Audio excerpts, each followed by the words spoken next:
They were trapped, with no way out. They were trapped, with no way forward. In front of them, the sea. Behind them, an army was coming. The sound of horses growing louder. The ground shaking, with every step. Fear began to spread. People looked around, searching for a way out. But there was none. No way forward, no way back, no way out. Panic filled the air. Voices rose. "Why did you bring us here?" they cried.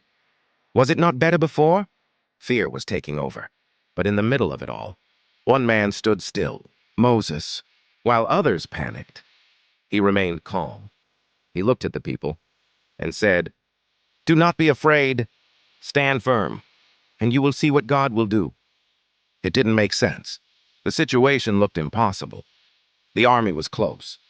The sea was still there. Nothing had changed. But Moses trusted. Then he lifted his staff and stretched out his hand over the sea, and something began to happen. At first, it was just the wind. A strong wind blowing across the water. The people watched, unsure of what was happening. The wind grew stronger. The water began to move, slowly. The sea started to change. The waters pulled back.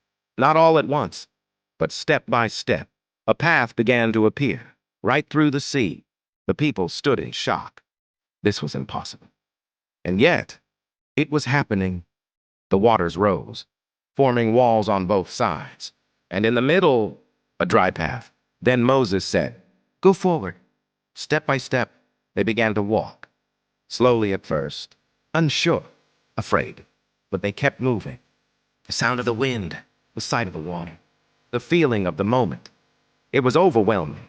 Families walked together. Children held tightly. Every step forward was a step of faith. Behind them, the army was still coming. And then they entered the path. The same path, through the sea. They thought they could catch them. But they did not understand. This was not their path. The people kept walking, closer to safety, closer to freedom, until finally they reached the other side, every single one of them, safe, free. But the moment was not over. The army was still in the sea. And then everything changed. The waters began to move again. The walls of water started to fall. The path disappeared, and the sea returned. The same sea that made a way closed behind them. And just like that, it was over. The fear, the danger, the impossible situation, all gone. What once looked like the end became a new beginning. Because when God makes a way, even the impossible becomes possible. And when there seems to be no way, there is always a way with God.